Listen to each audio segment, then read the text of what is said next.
കോട്ടയം ഈരാറ്റുപേട്ടയിൽ കള്ളനോട്ട് വേട്ട 2.25 ലക്ഷം രൂപയുടെ കള്ളനോട്ട് പിടികൂടി 3 പേർ അറസ്റ്റിലായി. കറൻസികളുടെ ഉറവിടം സംബന്ധിച്ച് വിശദമായ അന്വേഷണം നടത്തുമെന്ന് പോലീസ് വ്യക്തമാക്കി.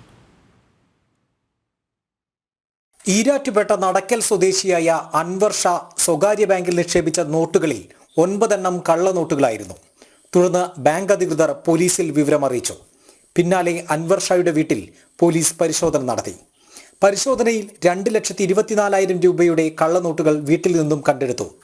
500 രൂപയുടെ 448 നോട്ടുകളാണ് പിടിച്ചെടുത്തത്.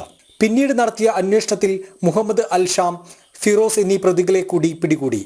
പാലാ ഡിവൈഎസ്പി കെ സദന്റെ നേതൃത്വത്തിൽ പ്രതികളെ ചോദ്യം ചെയ്ത ശേഷം അറസ്റ്റ് രേഖപ്പെടുത്തി. പ്രതികൾക്ക് എവിടെ നിന്നും കള്ളനോട്ട് കിട്ടിയെന്നതടക്കമുള്ള കാര്യങ്ങളിൽ വിശദമായ അന്വേഷണം നടത്തുമെന്ന് ജില്ലാ പോലീസ് മേധാവി കെ കാർത്തിക് അറിയിച്ചു. ജനം, കോട്ടയം.